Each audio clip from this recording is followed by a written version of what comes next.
Welcome back to What If, where we take a look at the strange world of alternate universe comic book stories. I'm Dylan, and today we're continuing DC's Elseworld story League of Justice with its second and final issue. When we last left off, our hapless group of teens had begun to, well, assemble, for lack of a better word, our titular league. So let's get started. Beneath the city of Goth, Bruce Wayne realizes that he must employ any available means to defeat Sovereign and Luthor. After his off-panel and apparently difficult fight with Loblo, he brought the Elseworlders to his lair. They sit now with a broken and bruised Phaeton, filling him in on their adventures. The hero listens for a time until eventually reaching out to Neil. Phaeton offers his amulet, knowing that he will not recover from Sovereign's attack in time to finish their fight. "I entrust to you these talismans and the powers they confer," he tells the young man. Phaeton informs Neil that to truly unlock his power, he must bathe in the blood of a dragon. Because it's red, I guess. Hey, dragons are cool, I'm not complaining. Neil tries to decline, but Kenny, now having completed his transformation into Green Megamind, convinces Neil to accept. They're gonna need all the power and help they can get. Later, the two leave the Batmancer's lair, riding atop a couple of his giant bats, heading toward the Thanagaris Mountains, in search of the Hawk people Ken saw in his earlier vision. Neil, surprised to find a stowaway, speaks to a smaller bat riding on his shoulder as they disappear into the clouds. I gotta say, I'm really interested in the logistics of these giant bats. Give me a Batmancer solo tie-in, all about his giant bats. Just a giant bat book. Anyway, excuse my tangent. Elsewhere on the battlefield, Fred and Alki watch on a twisted treetop as the Green Knight marshals his forces.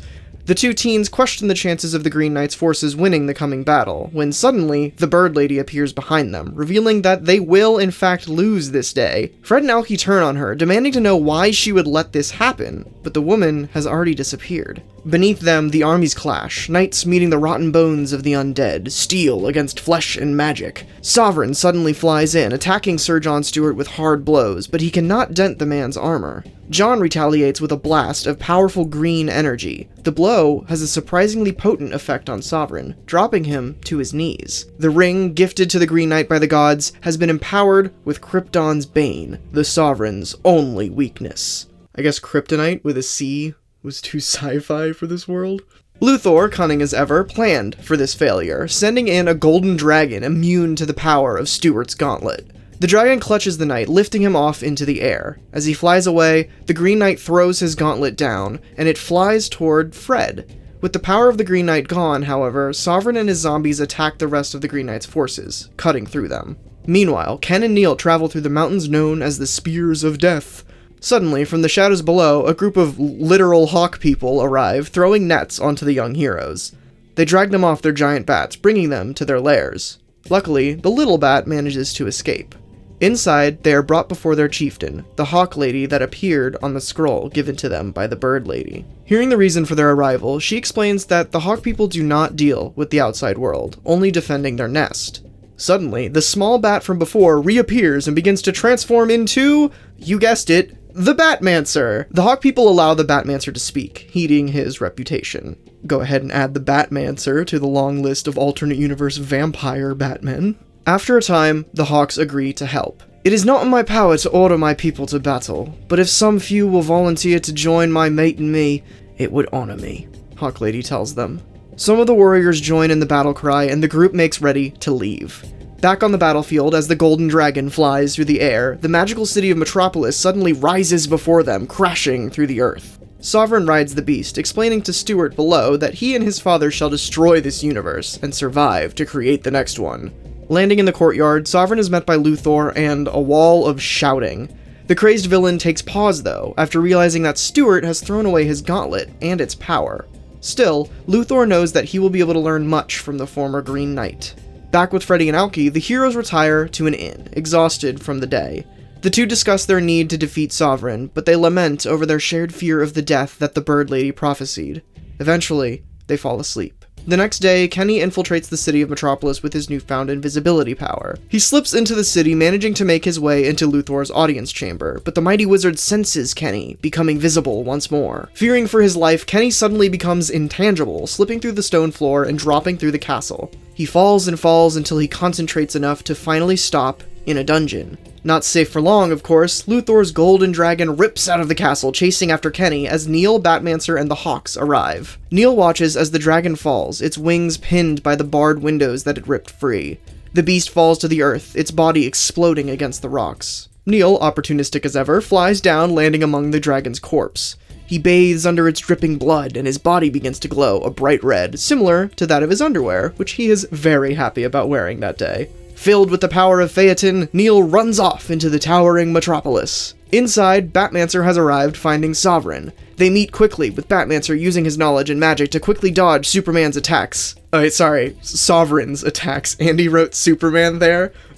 Totally fine, very understandable, same character. You can't dodge my attacks forever, Bat. You'll make a fine addition to my zombie corps, if enough of you survives, he bellows in anger. Neil, having made his way through the traps of the city, finally finds one of the green batteries that Luthor uses to power Metropolis. He pulls it free, racing back towards the Batmancer and Sovereign. The glow of the crystal weakens Sovereign, and the two quickly escape. Outside, Neil shows the crystal to Kenny, believing that they have stopped Luthor, but Kenny knows that this is a minor setback and explains that he can sense that Fred and Alki are in danger. In a flash, Neil dashes away. Back at the inn, Fred and Alki watch as the Green Knight's forces face the zombie hordes, who have now caught up to them. As the heroes begin to fall, Neil arrives, zipping their enemies away. Kenny steps forward, holding out the green battery that Neil had managed to steal from the city. Fred, as holder of the lantern and gauntlet, I think you know what to do with this. Fred nods, stepping forward. He places the battery into the lantern, and presses the gauntlet with its green gem against it. In brightest day, in blackest night, no evil will escape my sight. Let all who worship evil's might beware the power of the Green Knight! Now fully powered, Fred creates a literal magic school bus for them all to board as Neil pulls them along at super speed. The group heads towards the kingdoms of Amazonia and Atlantis to recruit the final two heroes on the Bird Lady's list. These two kingdoms have been at war for decades. They arrive at the Island Kingdom, which is ravaged by a storm.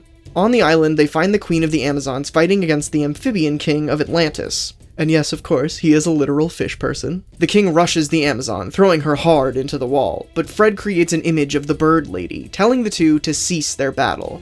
Knowing this to be a trick, the two warriors grow angry. Quickly, however, the group of heroes explain what is happening and why they need the two leaders' help. The Amazon, looking around at the group, suddenly realizes that Alki is the one that the prophecy foretold of, the successor!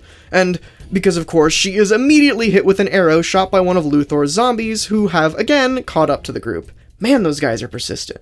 Anyway, retreating to a nearby temple, the Amazon, wanting to complete the prophecy, hands over her crown to Alki, and with it, her extraordinary abilities. Now, all powered up, the teens, along with the newly formed League of Justice, all race outside to begin their final battle. As Metropolis rises up, Sovereign begins his attack, now clad in a suit of gold, protecting him from Krypton's bane and its power. The zombie hordes rush forward, and the League of Justice meets them in battle.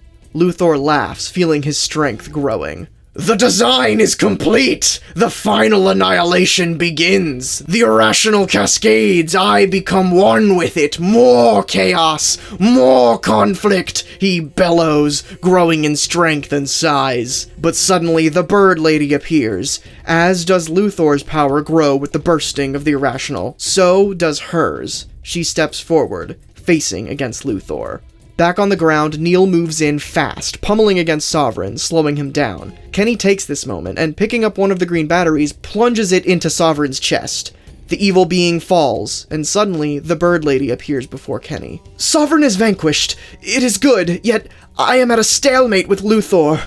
Unsettling. You inherited the Martian soul spirit.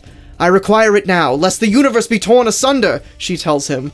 He was the one to die.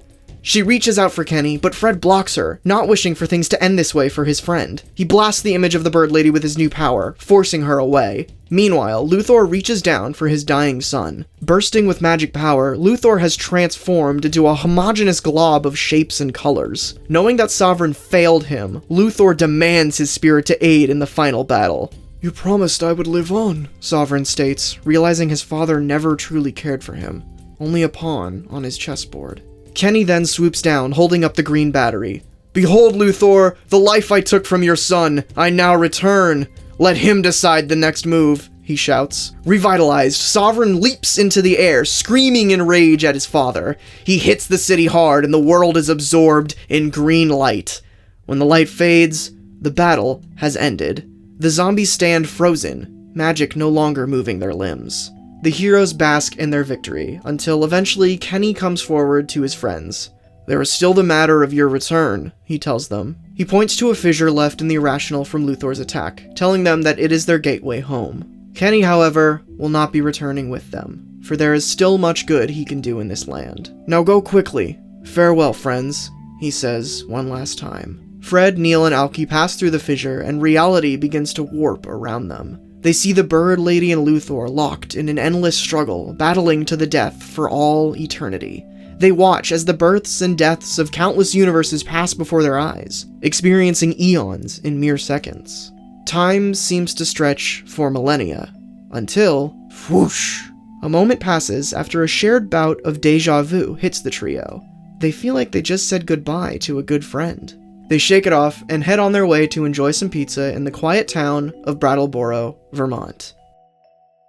And that's that. It kind of ends in like a dream sequence thing where the teens don't know that it ever happened. It was erased from their mind. Anyway, League of Justice, a very strange and frankly poorly constructed Elseworld story. It really does read like an impromptu D&D campaign featuring the Justice League, but hey, that's part of its charm, I guess. You know, go read it for yourself. It's a fun read.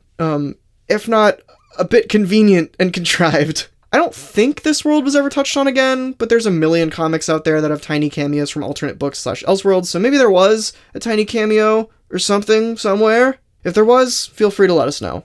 Anyway, if you want to see more What If, be sure to subscribe to the channel, and let us know if you have any ideas for future episodes in the comments below. That's all for now. Thanks for watching.